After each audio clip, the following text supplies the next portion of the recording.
Sa nakaraang kwento natin ay labis ang galit ni Blue sa babae dahil hindi raw nito sasabihin sa kanya kahit kailan ang patungkol sa kanyang katanungan, at sa pagpapatuloy ng kwento. Napangiti naman ang babae sa sinabi ni Blue at sinabihan niya si Blue na sige lang at kunin niya lamang ang kanyang oras sapagkat marami sila nito at bukod pa dyan ay mayroon siyang importante na gustong malaman. Tinanong niya si Blue na kung saan ba sila nanggaling dahil ang kanilang kasuutan ay nasa maayos na estado at ang kanyang balat ay maganda sa pamamagitan ng mga pagkain na kinakain niya at kung saan ba ang kanilang base. Nagsalita naman si Blue ngunit hindi naman ito maintindihan kaya naman lumapit ang predator sa kanya at galit na galit siyang sinugod ito ngunit bigla namang umatras ang babae kaya naman natamba siya dahil mayroon ding posas ang kanyang paa.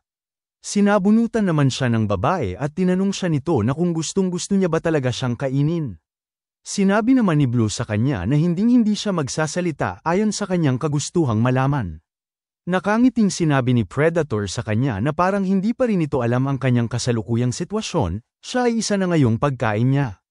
Bigla namang nagulantang si Predator dahil nakita niya na humilom na ang sugat ni Blue kaya naman bigla niya itong binugbog at habang binubugbog niya ito ay tinanong niya naman ito na kung isa nga ba siyang tao sapagkat ang kanyang sugat ay humilom na ng husto sa loob lamang ng ilang minuto. Nakalipas lamang ang ilang saglit ay dinala na Predator ang tinatawag na mata at tinanong siya nito na kung ano ba sa tingin niya ang kanyang nakikita dahil sinabihan siya nito dati na nakakaya niyang makita ang ilaw na nagmumula sa mga tao. Ipinaliwanag naman ni Mata na ang bawat tao ay mayroong bakas ng ilaw sa kanilang kaloob-looban at maging ang mga halimaw ay mayroon din. Tinanong naman ni Predator kung kamusta naman ba ang lalaking yon. Pagkatingin ng lalaki sa ating bida ay nanlaki naman ang kanyang mata at napasabi siya na ang lalaking iyan ay nakakabulag.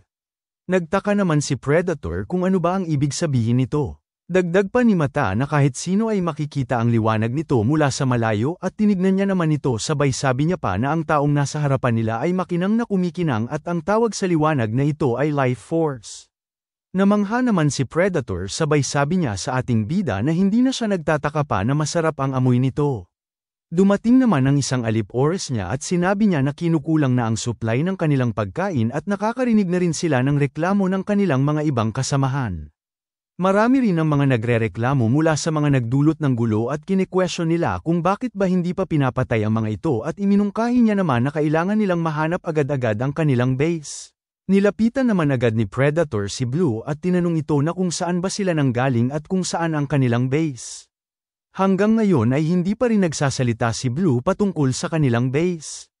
Dahil hindi nagsasalita si Blue ay mayroon namang naisip na idea si Predator at agad nitong sinabi na mayroon siyang magandang ideya at hindi na mahalaga kung sasagutin niya ang kanyang mga katanungan sa halip ay mai-entertain niya ito. Nagtaka naman si Blue kung ano ba ang ibig na sabihin nito. Nang walang ano-ano'y bigla siyang inatake ni Predator ng kanyang sandata at pinaulanan nito ng pag-atake at nagkasugat sa kanyang braso. Habang nagaganap yun ay masayang-masaya naman na sinasabi ni Predator na naku-curious talaga siya sa kanyang kakayahan sa pagpapagaling kaya naman susubukan niya kung saan ang hangganan nito at iminungkahi niya naman sa ating bida na tiisin niya lamang ang sakit sa abot ng kanyang makakaya ng sa gayon ay mahaba-haba ang kanilang paglalarong dalawa. Naawa naman si Mata habang pinagmamasdan na naghihirap si Blue. Hindi tinigilan ni Predator sa pag-atake ang ating bida at pinahirapan siya nito hanggang sa maghapon at hindi pa rin siya tumitigil pagsapit ng gabi at nang mabanas na ang Predator ay hinayaan niya na lang si Blue sa sahig. Makalipas ang ilang oras sa di kalayuan ay mayroong naglalakad na walang binti at nakaluhod lamang. Tinawag siya nito kaya siya nagising. Ang lalaking ito ay si Mata at pabulong niyang iminungkahi kay Blue na huwag siyang maingay dahil baka mahuli siya sapagkat pasikreto lamang siyang pumunta dito. Nanginginig na boses ni Blue na tinatanong ito na siya ang lalaking kanina at kinumpirma niya naman na kung hindi ba siya alip-oras ng Predator. Pabulong na tugon ni Mata na hindi siya nito alip-oras dahil ang baliw na babaeng iyon ay binihag lamang siya. Ikwento niya naman na sa katunayan ay kinulong siya upang gawing livestock o pagkain ngunit isang araw ay naatasan siya bilang isang mata nila at nagumpisa silang pag-eksperimentuhan siya. Mula sa araw na yun nagsimula na siyang makakita ng kakaibang liwanag. Sinabi naman ni Blue na sa tingin niya ay nagagawa niyang makita ang life force. Tinanong naman siya ng lalaki na kung ano ba ang kanyang sinasabing life force at dagdag niya pa na hindi na mahalaga yan sa ngayon dahil tutulungan niya siyang makatakas dito sapagkat mayroong isang taong tumutulong sa kanya at sinusubukan nilang pag-aralan kung paano mapalabas ang bawat bihag dito at hindi na rin yun magtatagal at makakaalis na rin silang lahat dito. Habang siya ay papaalis ay nagpaalam naman siya at sinabi niya na aalis muna siya sa ngayon dahil kapag nanatili pa siya ng matagal dito ay mahuhuli na siya ng mga ito. Sinabi naman ni Blue na teka muna at tinanong niya ito na kung nakita niya ba ang babaeng kulay dilaw ang buhok o mga bagong tao. Tugon niya naman na hindi siya sigurado dahil wala siyang natatandaan na nakakita siya ng babaeng dilaw ang buhok at mga bagong salta dito. Sa puntong papaalis na sana si Mata ay nakita siya ni Predator kaya naman bigla siyang natigilan. Ibinalik na siya sa kanyang silda at sinabi naman ng kanyang alipores na kung papatayin nila si Mata ay hindi na nila mapapatay ang mga halimaw. Sagot naman ni Predator na ayos lang dahil marami naman sila natitirang mga bihag upang pag-eksperimentuhan. Bumalik na si Predator kung saan ang ating bida at tinanong ito na kung nasiyahan ba siya sa kanilang paglalaro kanina at hindi niya naman lubos maisip na gusto niyang tumakas kaya naman nadismaya siya. Sumigaw naman si Blue at sinabi niya ang kanyang pagtutorture sa kanya ay walang magiging epekto sapagkat naranasan niya ang sobra-sobra pa sa basement. Napaisip naman si Predator at tinanong niya si Blue na kung hindi ba siya naku-curious kung nasaan ang kinaroroonan ng kanyang ibang kasamahan. Makalipas ang ilang minuto ay dinala na nila dito si Haro at sinabi naman ni Predator na ang babaeng ito ay hindi rin nila kayang pagsalitain at hindi rin nila ito binigyan ng maiinom na tubig at nakaisip naman siya ng magandang ideya. Agad niyang hinawakan ang daliri ni Blue at sinabihan niya ito na kung hindi magsasalita ang babaeng ito patungkol sa lokasyon ng kanilang base ay babaliin niya isa-isa ang kanyang mga daliri. Inumpisahan niya ng baliin ang daliri ni Blue kaya naman dahil sa sakit ay labis na nasaktan nito ngunit pilit niyang tinitiis ito. Nag-alala naman si Haro dahil sa ginawa ng babae at inutusan niya ito na tigilan niya na yan. Sinabihan naman siya ni Predator na titigil lamang siya kung magsasalita siya. Iminungkahi naman ni Blue kay Haro na huwag niyang subukang sabihin sa kanya kung nasaan ang kanilang base. Binali na naman ni Predator ang isang daliri ni Blue kaya naman dahil sa hindi niya na matiis ang sakit ay bigla itong napasigaw at si Haro naman ay labis namang nag-alala. Makalipas lamang ang ilang araw ay nag-uusap ang mga ito na ilang araw na ang nakakalipas na nakakarinig sila ng kakilakilabot na tunog, napasabi na lang ang nakasalamin na napaka-brutal talaga ng kanilang pinuno. Ang pagtutorture kay Blue ay nagpatuloy pa ng ilang araw. At dito masayang sinabi na Predator sa kanya na napag-alaman niyang bumalik na ang kanyang daliri mula sa kanyang pagbali, dagdag niya pa nakahanga-hanga ikaw ito at marami pa sila ang gagawing bagay sa kanya. Galit na galit naman si Blue dahil sa sinasabi ng Predator sa kanya at sa kanyang isipan na gusto niyang makawala sa posas na ito ngunit kakaiba ang kanilang paggawa sa posas na ito kaya hindi niya kayang kumawala. Ginawa ito upang hindi makagalaw ang kanyang daliri nang sa gayon ay hindi niya magagamit ang kanyang life force na tila ba ang posas na ito ay ginawa para lamang sa kanya ngunit labis naman siyang nagalit sapagkat wala raw ideya ang mga ito patungkol dito kaya naman nagtatakang tanong niya sa kanyang sarili na kung paano ba nila nalaman ang patungkol sa kanyang kapangyarihan. Sinabihan naman siya ni Predator na sinabihan niya na ito na matatapos lamang ang kanyang paghihirap kung sasabihin niya kung nasaan ang kanilang base. Sa isip-isip naman nagluho habang pinagmamasdan niya ang mukha ni Predator na posible siyang pakawalan at makawala sa paghihirap kapag sinabi niya kung nasaan ang kanilang base kagaya ng gusto nito.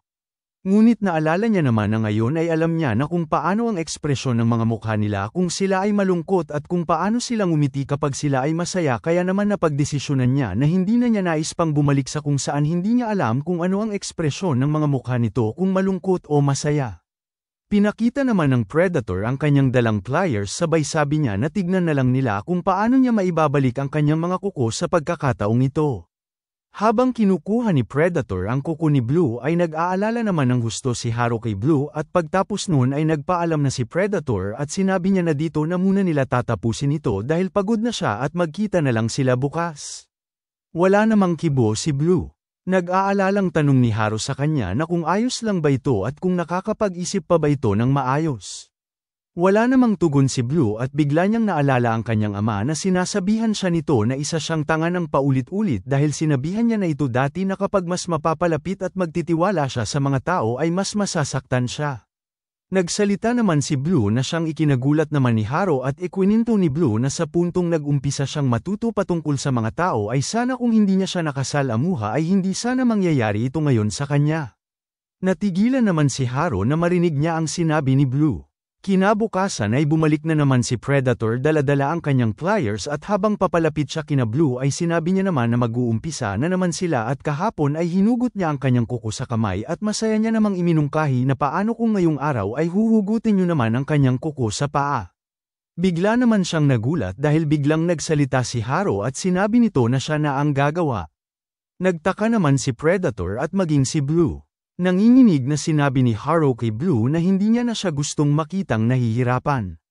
Masayang tinanong naman ni Predator na kung gusto niya ba ang lalaking ito. Ibinaling naman ni Predator ang kanyang pansin kay Haro at habang papalapit ito sa kanya ay sinabi niya naman na hindi na ito mahalaga sa kanya sapagkat gusto niya rin makita kung ano raw ang reaksyon ni Blue. Sumigaw naman si Blue na patanong kay Haro na kung ano ba ang kanyang iniisip. Napapikit na lamang si Haro sabay sabi niya na humihingi siya ng patawad dahil kasalanan niya raw ang lahat ng ito. Kinaladkad na ni Predator ang paa ni Haro at naghanda na siya upang bunutin ang kuko nito sabay sabi pa nito na nag-uumpisa na naman siyang masiyahan sa nangyayari. Sumigaw naman si Blue na itigil niya ang kanyang ginagawa at bubunutin na ni Predator ang kuko nito sa hinlalaki sa paa. Subalit, biglang dumating si Gujan at sinabi niya na makikipagtulungan siya sa kanila. Nagulat naman si Predator at maging si Blue dahil sa sinabi ni Gujan. Tinanong siya ni Blue na kung saan ba siya nanggaling. Hindi naman tumugon si Gujan sa katanungan ni Blue bagkus ay sinabi niya sa Predator na sasabihin niya sa kanya kung saan ang kanilang base. Nagulantang naman si Blue sa kanyang narinig mula kay Gujan at bigla namang binitawan ng Predator ang paa ni Haro at masayang sinabi nito na sa wakas ay nagbago na ang kanyang isip.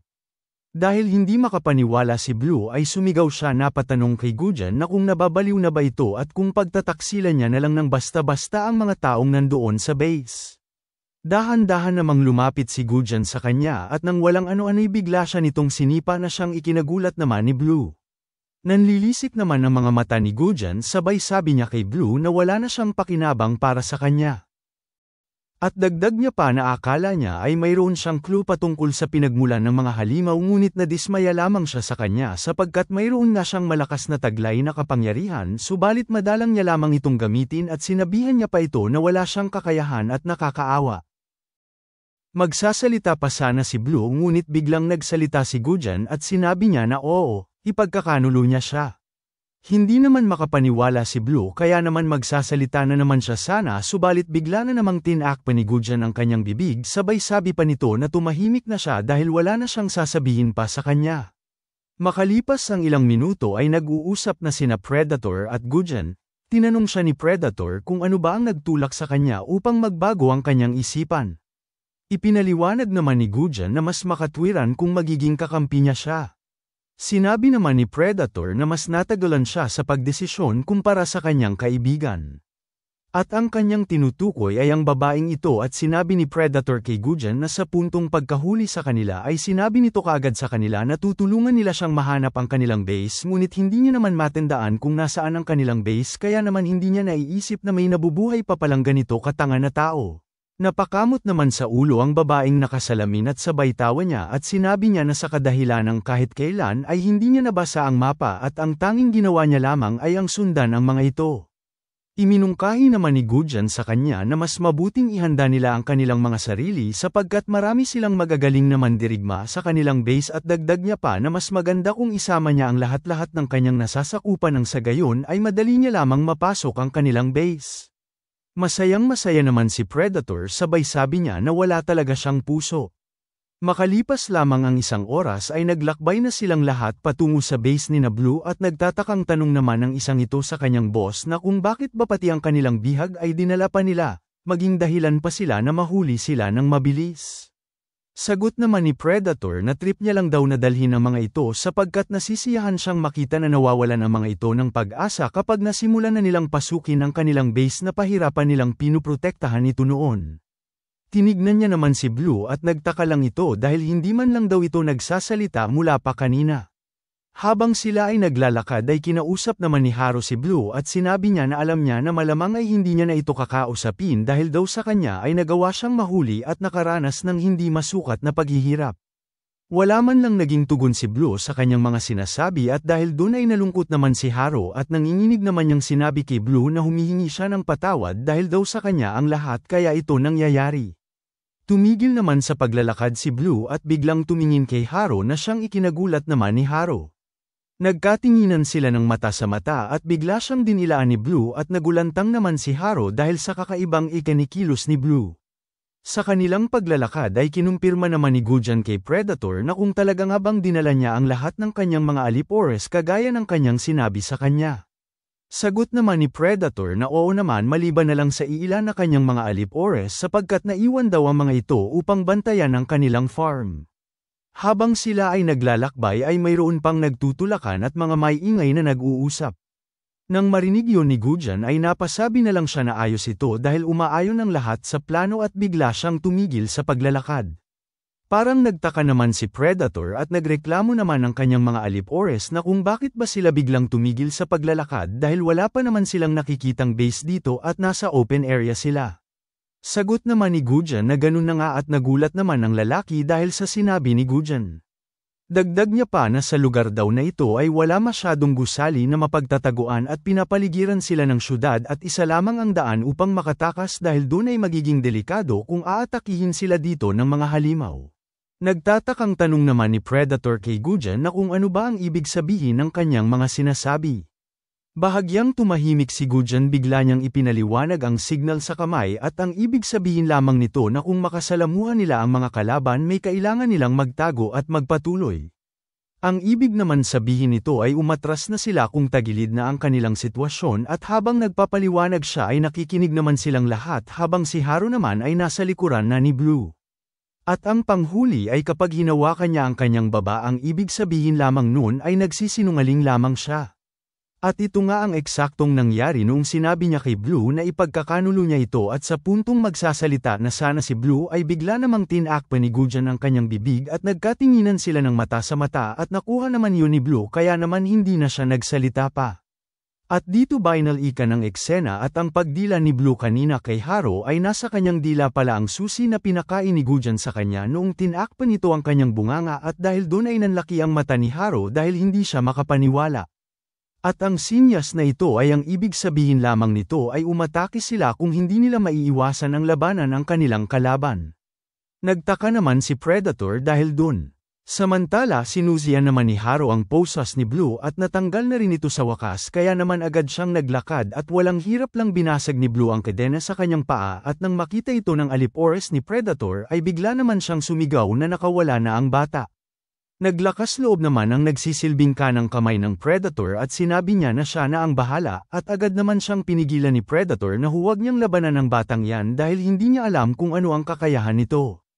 Sa puntong papasugod na ang lalaki kay Blue ay agad naman nagpakawala ng puwersa si Blue kaya bumaon ang kanyang paa sa lupa at kaagad niyang binigyan ng solid na suntok ng lalaki sa pisngi at dahil sa lakas ng suntok ni Blue ay lumubog ang panga nito. Dahil dun ay labis namang nagulat ang lahat maging si Haro at pagtapos ng pagsuntok ni Blue ay tumilapo naman ito ng napakalayo. Habang tumitilapon ng lalaki ay tumutulo naman ang kanyang dugo mula sa kanyang ilong at bumagsak ito sa gitna ni na Predator at ng kanyang mga alipores. Hindi makapaniwala ang mga alipores ni Predator sapagkat sa isang pag-atake lamang ng bata ay bumulagta ang kanilang kasama. Napahawak na lamang sa mukha si Predator at napapamura ito dahil tanga raw ang kanyang tauhan.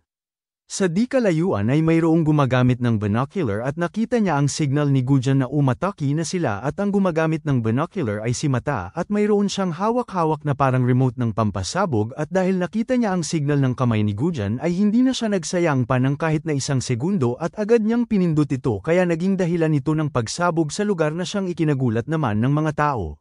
Agad-agad naman kumalat ang apoy sa kanilang paligid at dahil sa mabilis na kumalat ang apoy ay nagtaka naman ang alipores ng Predator at napatanong na kung bakit ba ang bilis kumalat ng apoy at kung mayroon ba silang inilagay na langis o gasolina sa lupa upang kumalat ng ganito kabilis ang apoy.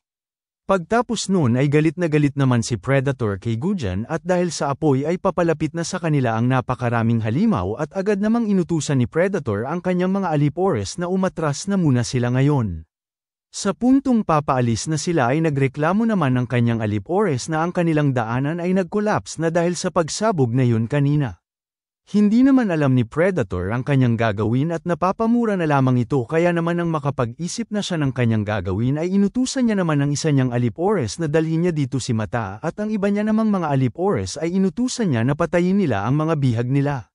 Nakita naman ni Predator si Haro kaya napangiti siya at agad niya itong sinugod dahil napagdesisyonan niya na siya na mismo ang papatay dito.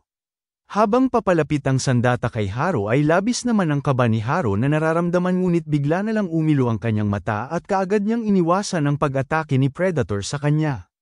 Dahil dun ay labis naman ang pagkagulat ni Predator dahil nagawa nitong maiwasan ang kanyang pag-atake. Pinaulanan niya naman agad ng pag-atake si Haro ngunit mabilis lamang nitong iniiwasan ang bawat pag-atake na kanyang ginagawa at habang iniiwasan niya ang pag-atake ni Predator sa kanya ay sa isip niya naman na hindi na siya magpapabaya pa kagaya ng kanyang ginawa ng nakaraan at napagdesisyonan niya na hindi niya na ulit ipapahuli ang kanyang sarili dahil hindi niya na gustong mapahamak ulit si Blue. Ayon sa kanya na hinahayaan niya lamang na lamunin siya ng kanyang takot sa halip ngayon ay gagamitin niya ang kanyang takot. Hanggang ngayon ay nagtataka pa rin si Predator at napapatanong sa kanyang isipan na kung ano ba ang nangyari sa galaw nito at kung ganito na nga ba siya kaliksi dati at kung nalaman niya lang sana ito noon ay pinutol niya na sana ang tendon nito. Habang papasugod siya ulit kay Haro ay bigla naman siyang nagulat at napatigil sapagkat nasa kanyang harapan na si Blue. Pagkakita ni Predator kay Blue ay parang natatakot naman ito at sa kanyang nakikita ay nakita niya ang napakalaking halimaw na parang balak siyang kainin. Dahil doon ay napaupo siya sa lupa dahil sa kanyang takot. Nilapitan naman siya ni Blue at habang papalapit ito ay mayroon namang sumusugod kay Blue na alipores ni Predator ngunit wala namang pakialam si Blue sa mga ito at binibigyan niya lamang ito ng simpleng suntok ngunit sapat na upang mapatulog ito at mayroon pang may dalang palakol na papasugod kay Blue ngunit pinatikim niya ito ng solid na sipa sa likod. Nang nasa harapan na siya ni Predator ay labis naman ang takot na nararamdaman ni Predator sa kanya at ayon sa kanya na hindi pa siya nakakaramdam ng ganito dati. Hanggang dito na lang muna mga bossing. Kung gusto mong subaybayan ang kwentong ito, mag-like, comment, at subscribe at i-hit mo na rin ang notification bell para ikaw ang unang makapanood pag may bago tayong upload. Kita-kits sa susunod mga boss.